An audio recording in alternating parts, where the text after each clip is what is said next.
That's when I passed out. I don't know how long I was unconscious, but when I woke up, the demon was gone. I tried to get to my feet with a jerk, but I was still too woozy to be spry. Relax, friend, and get your bearings. I have a feeling that we're in for a long night. I swung my head around wildly to search for the speaker, emitting a soft cry when I realized that he was sitting next to me. Nearly invisible in his black clothing, he sat quietly with his arms wrapped around his knees. He was positioned so that he could watch over me, but he was looking at the stars. Where's the fucking demon? I managed to mumble. He's gone, the man in black replied simply. I crawled to my hands and knees and checked my body for damage. The air smelled like sulfur and smoke, and there was still a white powder residue ring around the two of us. But there was no further sign of a fire, let alone the conflagration that had nearly consumed us. My pat-down revealed a wound on my temple that was no longer actively bleeding. Nothing else seemed to be damaged. In a wave of panic, I checked my pockets. The watch was there, intact. So was the rosary. Where had I put the book? I tried to pull the memory from my throbbing head. It came fuzzily. I had been holding it when the demon hit me. I hadn't had the time to put it away. I used my hands to search the grass, which was completely occluded in the night, for any signs of it. It's gone, the man in black said with a hint of sadness. Wait, how do you know it's gone? How do you know what I'm looking for? What did you do with it? I was gradually starting to get my bearings, and I realized that I had a lot of questions. It made me choose, the man said simply. I waited for a further explanation, because that was an obviously stupid response. When it became apparent that he would not go any further, I tried to get articulate. What? Like I said, my attempts to regain my bearings were gradual. The man finally turned to me.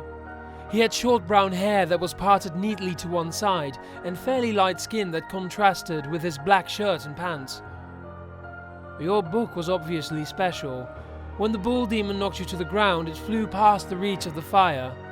I was worried that it would kill us both, but then the demon noticed it lying on the ground. When I followed the gaze, it smiled and allowed a gap in the fire for me to pass through. He sighed wearily. I knew what it was doing. It wanted me to pick either you or the book, knowing that I would forsake whichever one I left. I chose to stay with you. It sealed the firing, stole the book from the ground, and walked away. The fire died down shortly after, and I've been here ever since. He ran his fingers through his hair. And to be honest, I think that he wanted to witness a person losing something important more than he wanted to hurt either of us physically, you see. He finished.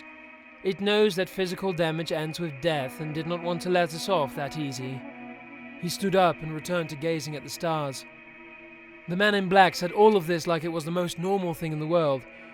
Who the fuck are you? He smiled visibly in the moonlight. Sebastian, he offered as a way of explanation, and extended his hand. Peter, I responded hesitantly, and shook it. So, you put down the ring of salt?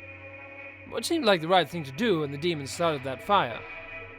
I grabbed my hair in confusion. Right, but I forgot my salt, see? I don't know why I was trying to contradict him, but my mind was simply refusing to accept all of the facts. I brought my own, he replied simply. Ah. Though I did not doubt the honesty of his response, it only added to my confusion. You're confused by why I'm here, Sebastian responded, though it was not a question. But more than a little was all I could offer. May I politely ask you the same question? He asked kindly.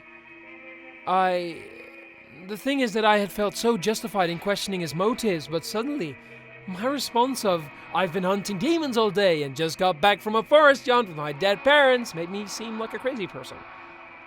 I live here, seemed like a good enough explanation. I see, he said in a calm yet urgent voice, and it appears that our questions will have to wait for another time. Why is that? I asked him suspiciously. Well, you say that you live here. Is that by any chance your house? He pointed over my left shoulder. I spun around to view a knicker-shitting sight. My entire home was engulfed in flames. We were able to sprint there in under a minute. My phone, of course, was inside the inferno. "Do you have a phone?" I screamed at Sebastian. "Why?" he yelled back over the flames as he ran up beside me. I stared at him incredulously. "To call the fucking fire department, Professor! Do you have a phone?" He shook his head calmly. "It's demon fire," he explained, then stood still and caught his breath. This did not satisfy me. I don't really give a shit what kind of fire destroys my home. I want it put out! Have you ever been burned by it?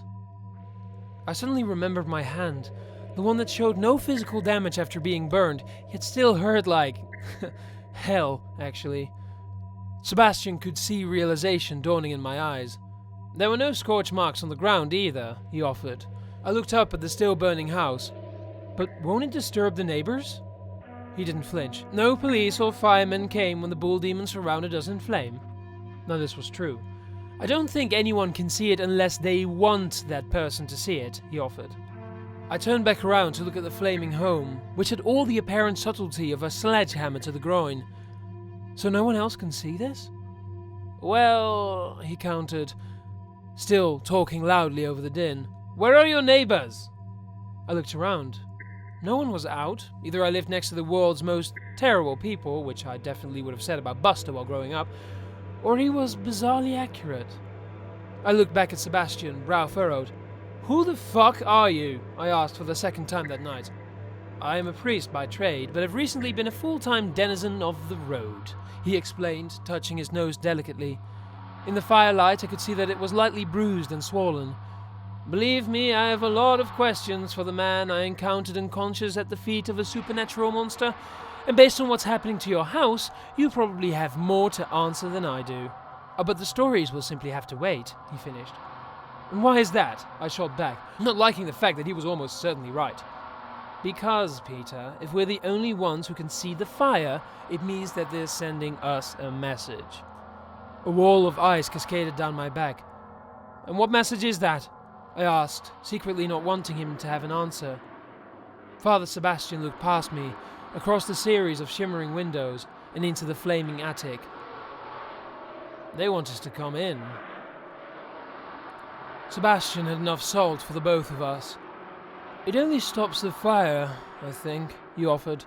It won't do much against the monsters themselves. He poured some from one drawstring pouch into another, and handed one to me. We can get more salt inside, if they haven't taken it. We can collect a lot of things from inside if we're smart. My parents, they might have some surprises hidden throughout the house, I offered.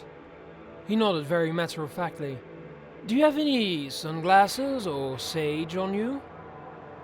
I looked at him incredulously. No, I rarely bring sunglasses on impromptu nighttime hikes, I responded. He gave a wan smile. Be glad if that question is the strangest thing that happens to you today. He pulled his own rosary from his pocket.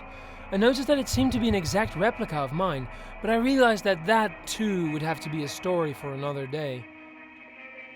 The demons learn the most about us from our eyes, he explained over the noise. They're more like people than anyone would care to admit. Sunglasses help with this. And the sage? Well, it won't kill them, if that's what you're asking. It's a strong irritant, sort of like a tear gas for monsters. Well, I'm fresh out of sage at the moment as well, unfortunately. I looked to his hand. And the rosary? I've seen it in action. He paused before speaking. Now, that's a deep question. I'd love to have an extended theological discussion at a later date. Let me put it this way. Would a stack of $10 million be a powerful thing? And money is power, I noted, glancing nervously at my inflamed front door. Well, of course it can be. But imagine if you had $10 million, and there was only one other person on Earth. Imagine that that person did not care about the money. All of the power would be gone. Because it's only real when it creates an interaction between two people. But the power was only what those two people chose to create and give of themselves in the first place. So the rosary can be extremely powerful, or worthless, depending on what you choose to make of it. Do you understand? Not really, I responded honestly. Oh good, you're on your way to getting it then, he finished. Clearer answers than this were warranted. I really, really wish that I had my parents' book right now. What about this? I asked, pulling out my pocket watch. He eyed it curiously. I've never seen anything quite like that before. At least not for spiritual things. Well, I was interrupted by a roar of flames erupting from an upstairs window. Peter, I think something's trying to get out. We don't have much time. I felt the sweat drip from my neck. Why does it want us to come in if we're planning to stop it? He ran his fingers through his hair again.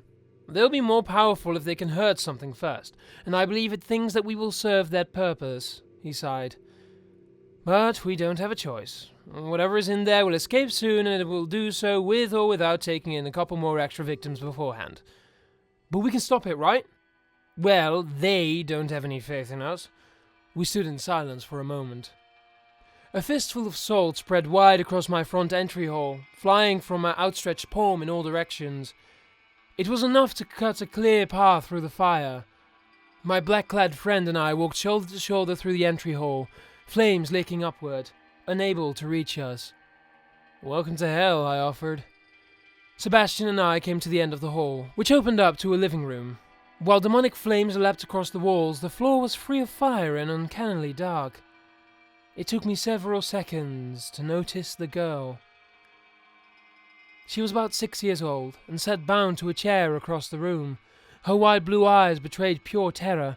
Blonde pigtails shook in fear. She was unable to speak due to an excessively tight gag in her mouth, and she was tied hand, waist, and foot to the chair with several layers of rope. Her little legs were too short to even reach the floor. "Son of a bitch!" I screamed and ran forward to help her. Part of me knew that she was probably bait, and that perhaps I should have just left her there. But how could I justify combating demons if I became one myself? I'd rather gain by losing than lose by gaining.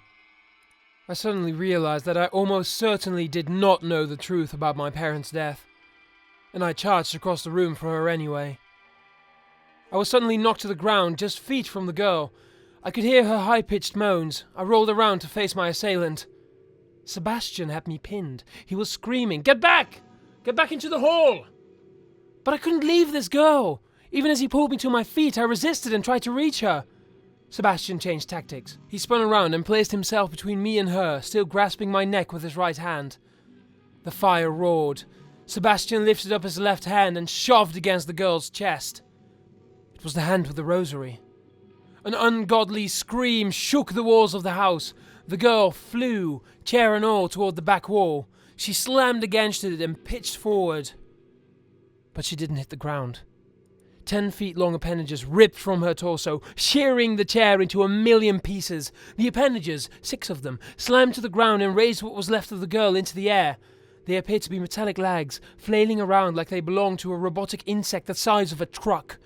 But its head stayed the same, pigtails and all, except that the whole thing was now blue, save for its yellow eyes. And oh God, did it scream. The blue demon slammed its legs into the ground, sharp metallic points causing the wooden floor to splinter. I stared up at its innocent baby girl face in complete horror and disgust. Then its legs lowered the face down to hover above mine. It hung a tongue from its childlike head that looked like a human tongue, but for the fact that it was 2 feet long and blue. All of this happened in less than 6 seconds, and I did not react quickly enough. It lapped its long, unholy tongue across my face, deeply impressing it into my cheek. It was icy cold and extremely wet, and felt exactly like the world's most sickly, rotten peach. The tongue was evil. As soon as it had licked me, I couldn't stop myself. I fell to the ground and started crying uncontrollably, insatiably, huge sobs raking my body. I didn't care about the fire. I didn't care about Sebastian fruitlessly staking my body. I didn't care about the demon above me, or even about dying, because that tongue, that horrible tongue, it did something to me. It touched me deeply. And I cried. And I cried. And I cried. And I cried.